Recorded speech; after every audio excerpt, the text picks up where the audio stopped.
Olá, como vai? Seja bem-vindo ao Saber Direito Debate. Hoje vamos falar sobre classificações das infrações penais. Nosso convidado é o delegado de polícia Adriano Costa, professor de Direito Penal. Professor, muito obrigado pela sua presença aqui no Saber Direito Debate. Eu que agradeço, é uma grande honra. Me diga uma coisa, a gente sempre fala aqui no começo do programa sobre a trajetória dos nossos convidados. Então eu preciso saber do senhor, como é que o senhor entrou no direito, como é que o direito entrou na sua vida?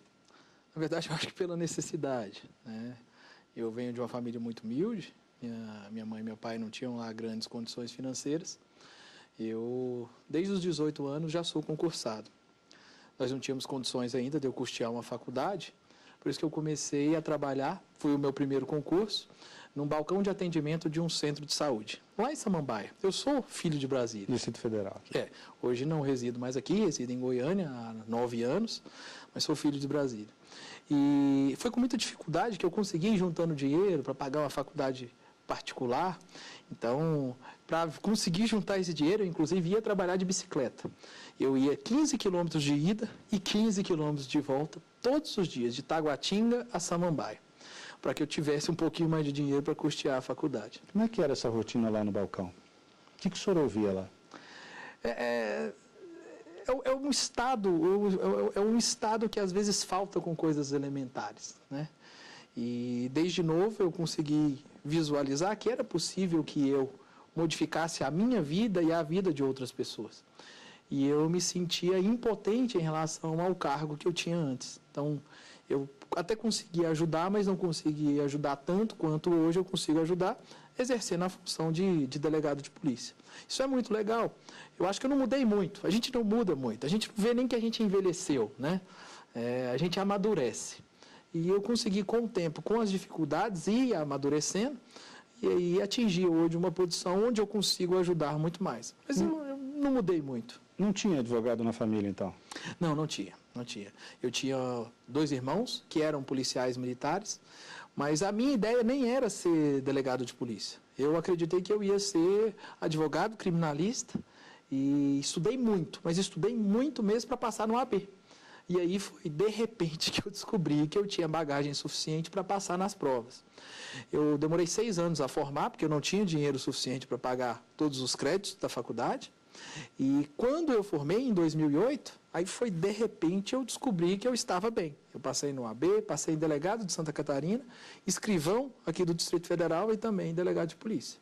Então, às vezes a gente acha que aquela base que a gente faz na época da faculdade, estudando por livros, se dedicando, às vezes não está funcionando, mas funciona.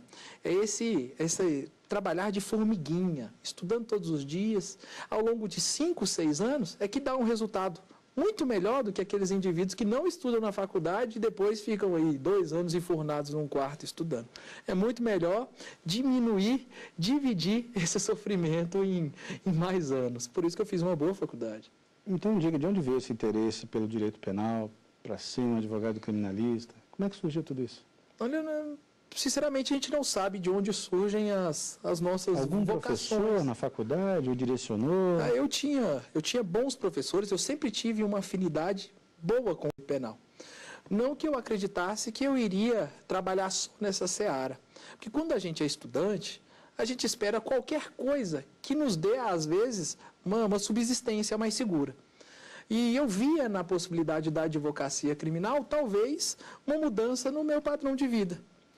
Mas eu também sabia que eu também poderia trabalhar muito bem do outro lado, né? Protegendo a sociedade com base na aplicação da lei.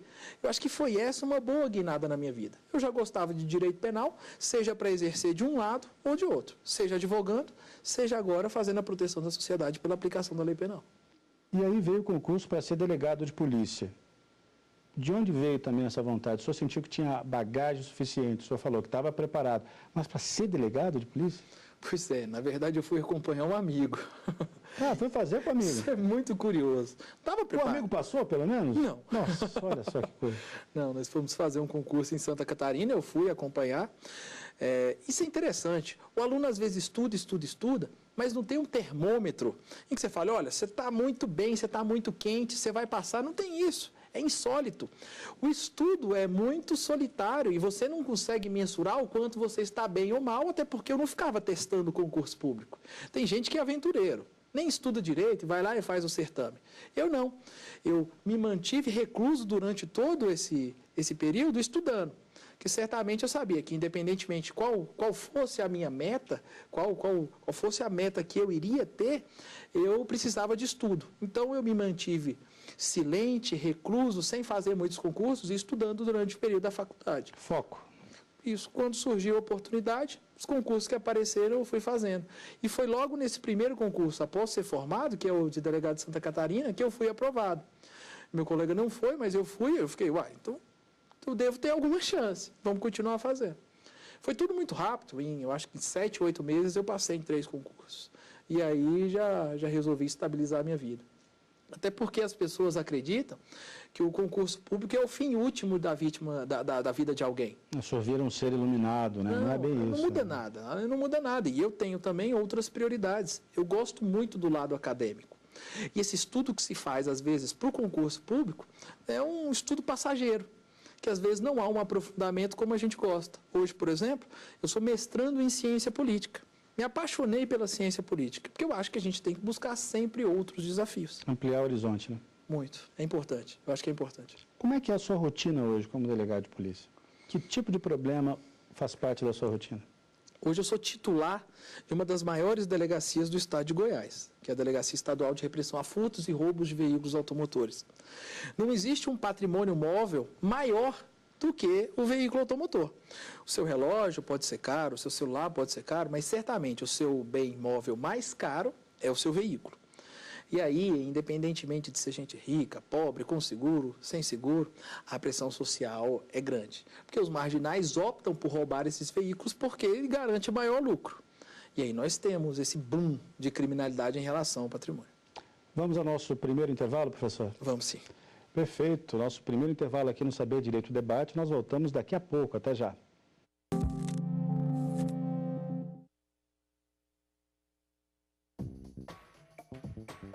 Minas é hoje o estado com o maior número de ações digitais no sistema Processo Judicial Eletrônico, o PJE, na Justiça Comum, 1 milhão. Agora, a próxima fase são juizados especiais. Quais são as vantagens e benefícios da tecnologia para a prestação jurisdicional a advogados, promotores e defensores? Esses são os principais temas do pensamento jurídico desta semana, numa produção da Amages, aqui na TV Justiça. Não perca!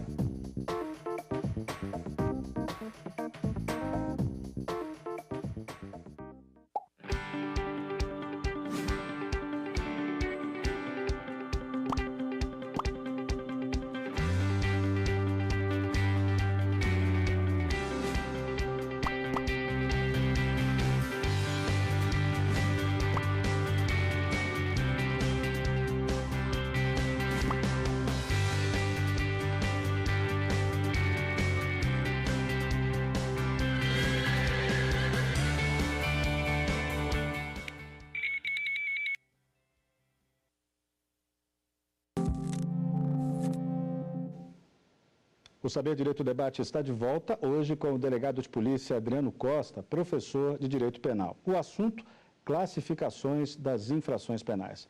Professor, o curso que foi exibido aqui ao longo da semana na TV Justiça, o senhor pensou em quem? Qual foi o seu objetivo? Na verdade, eu pensei também no Adriano do passado. Eu acho que é muito difícil quando você procura um livro de doutrina, ou às vezes o código seco mesmo, você vê que muita coisa é tratada e você às vezes não tem um local só para buscar todas essas classificações. As classificações de infrações penais não são eleitas pelo legislador, é a própria doutrina que vai dando essas classificações. Então, é algo que você não tem um local só para pesquisar. E a minha ideia foi essa, buscar o que nós tínhamos de mais moderno, o que nós tínhamos de mais completo de doutrina, que falava das classificações sobre o crime, e trazer isso de forma simplificada para o aluno. Então, acho que o aluno consegue buscar o que há de mais moderno em 10, 15 livros de doutrina no nosso curso. O nosso curso trata das classificações de infrações penais mais importantes. Vamos lá, então. Tipos penais autônomos e fundamentais. Quais têm as maiores penas? Ora, isso é extremamente interessante. Os tipos penais básicos ou fundamentais, eles são aqueles que dão substrato para todos os demais. Os tipos penais autônomos mantêm uma certa relação lógica com os tipos penais básicos ou fundamentais, mas por uma questão de especialidade, eles têm uma incriminação distinta. Vou te dar um exemplo. Quando eu falo do crime de homicídio, eu até falei sobre isso no curso. Quando a gente fala no tipo penal do homicídio, nós temos uma pena de 6 a 20 anos. Mas matar alguém é matar alguém em toda e qualquer circunstância. Esse é um tipo básico ou fundamental. O tipo penal autônomo mantém uma certa relação lógica entre o tipo penal básico. Ora, o tipo penal autônomo, por exemplo, seria o infanticídio, que é um homicídio praticado em circunstâncias bem peculiares, que é a mãe que está naquele estado puerperal, que acabou de ter uma criança e que, pelo fato do psicológico dela estar afetado por esse turbilhão de hormônios, acaba matando o filho.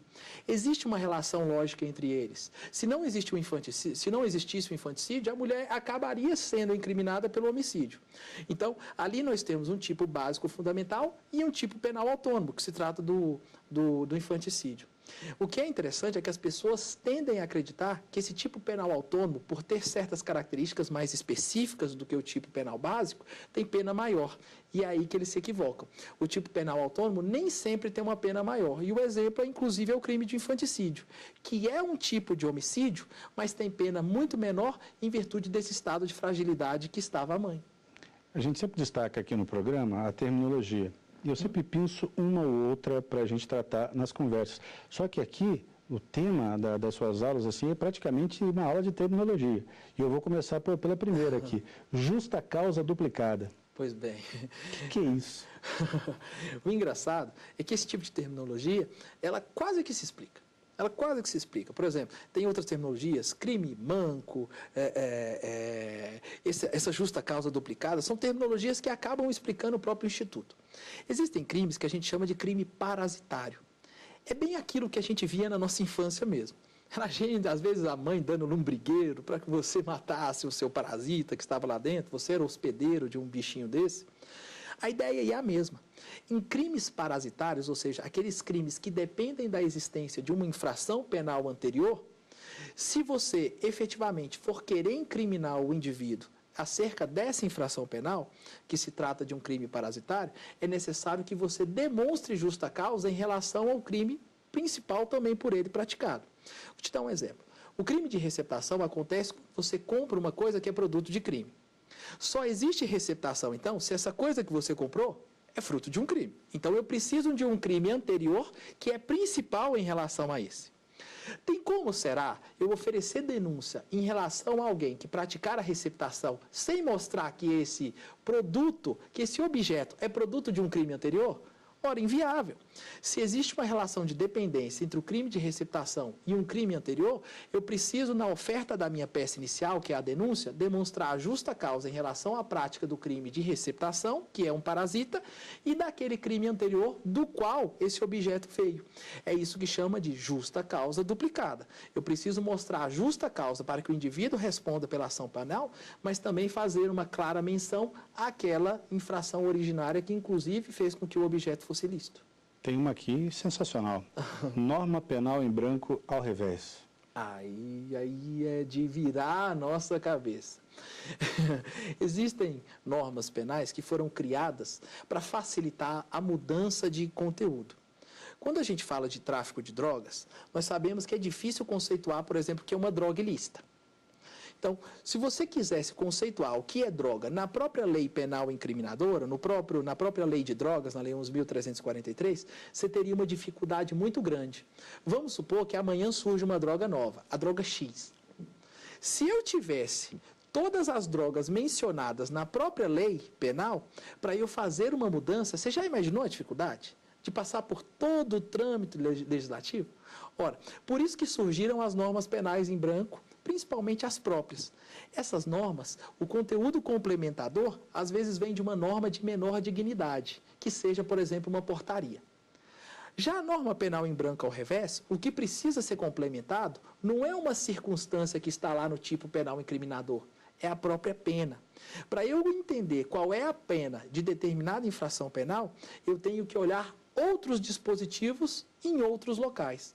Um bom exemplo de norma penal em branco ao revés é o crime de genocídio, que está lá na Lei 2889 de 56. Para eu saber quais são as penas do crime de genocídio, eu tenho que olhar as penas do artigo 121, do artigo 148, do artigo 129.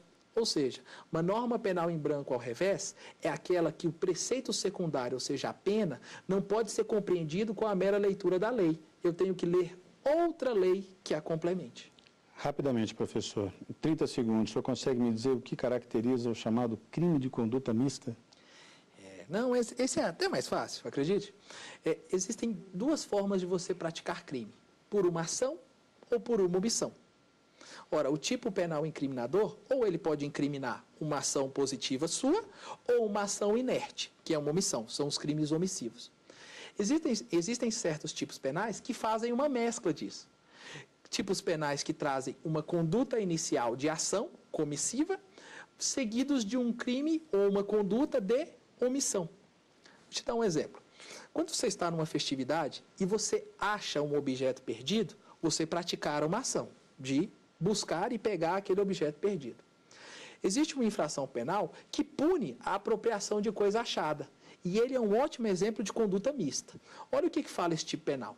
Quando você acha coisa alheia e deixa de devolvê-la em 15 dias. Então eu tenho uma conduta inicial de achar a coisa e uma conduta posterior de não devolvê-la em 15 dias. É isso que a gente chama de tipo misto, de crime de conduta mista, porquanto tem uma ação inicial seguida de uma omissão. Certo, professor. Vamos a mais uma pausa? Vamos sim. Perfeito. Vamos a outro intervalo. O Saber Direito Debate volta dentro de instantes. Não saia daí.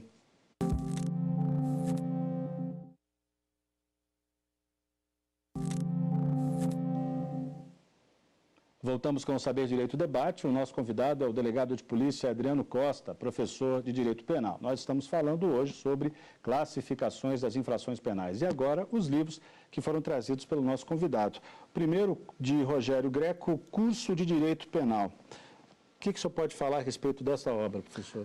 É um excelente livro. O Rogério Greco ele consegue trazer com uma boa densidade classificações de infrações penais.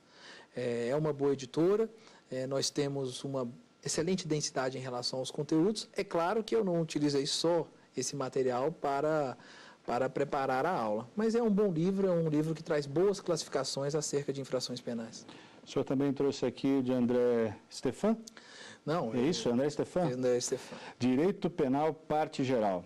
E esse aqui? Excelente livro também, traz boas classificações. A quem se destina mais esse livro aqui? É mais para estudante, mais para quem já está trabalhando? Esse é um livro um pouco menos denso do que os demais, até pela quantidade de páginas que você pode aferir. Tem uma quantidade de páginas menor.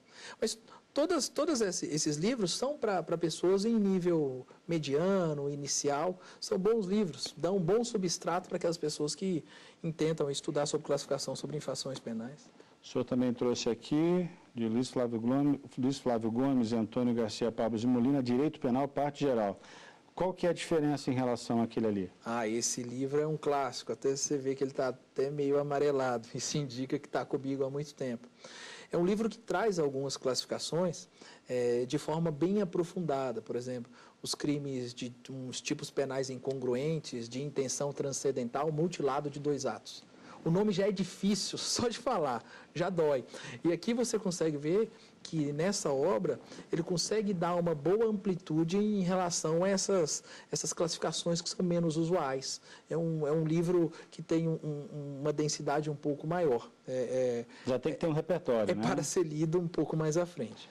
O senhor também trouxe aqui um livro de autoria própria, junto com uma colega, Laudelino Inácio da Silva, Prática Policial Sistematizada. Pois é, esse... Livro do senhor aí, o que o senhor quis com essa obra aqui? Então, primeiro eu quis auxiliar os colegas policiais no dia a dia. Então é um livro bem técnico, que traz o aspecto do dia a dia policial, mas tratado com base na legislação, na doutrina e na jurisprudência. E nessa obra eu trato de uma classificação que é a norma penal em branco por justa posição, que também é nominada norma penal em branco ao quadrado.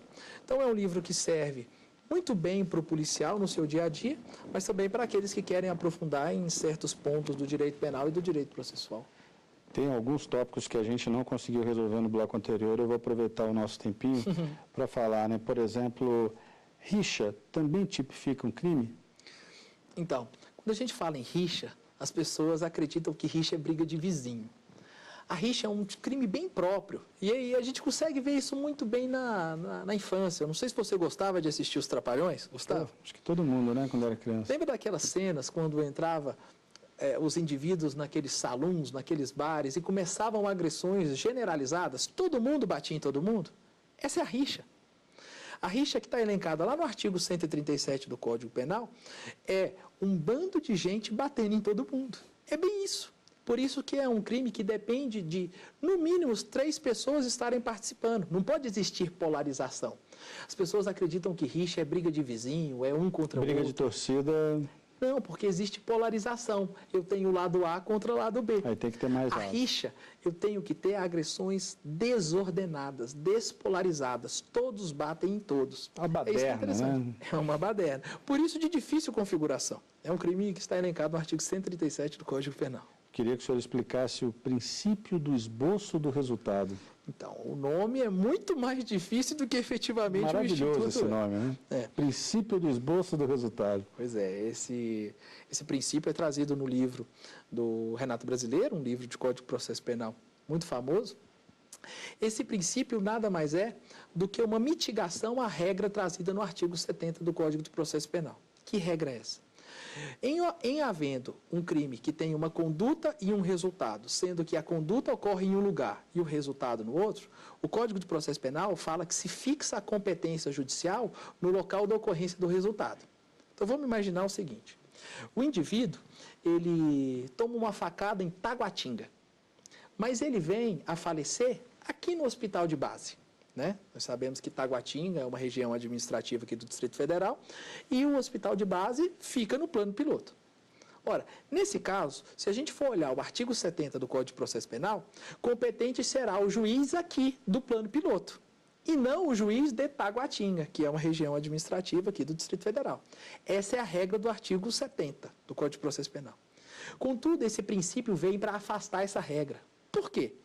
Ora, concorda comigo que é no local da facada que devem existir testemunhas, que devem ter ficado mais vestígios. Por isso, esse princípio do esboço do resultado diz que nesses crimes de lesa vida não é para se levar em consideração o local do resultado, mas sim no local da ação. É no local da ação que os vestígios foram deixados. É lá que é mais fácil coletar o material probatório para uma eventual ação penal. E o crime de empreendimento? Aí, quando você ouve uma terminologia dessa, você fala, isso é praticado por empresário. Incorporadoras, né, do setor imobiliário. Crime de empreendimento ou crime de atentado é aquele no qual o próprio tipo penal incriminador equipara o crime consumado a uma mera tentativa. Vou te dar um exemplo. O artigo 352 do Código Penal fala que o indivíduo que foge ou tenta fugir passa a responder por uma determinada pena, que está elencada no artigo 352. Então, você nota que tanto o crime consumado como o tentado estão vinculados à mesma pena. Isso é um crime de empreendimento ou de atentado. Olha, professor, eu quero agradecer pelo seu tempo, pelos esclarecimentos que o senhor deu a todos aqui. Parabéns aí pela trajetória. Muito obrigado. Estou à disposição. Tá certo, então. O Saber Direito Debate fica por aqui, mas você pode rever esta edição na internet. Acesse tvjustiça.jus.br. Edições anteriores também estão disponíveis lá. Perguntas e sugestões podem ser enviadas para o nosso e-mail, saberdireito@stf.jus.br. Muito obrigado pela companhia e até semana que vem.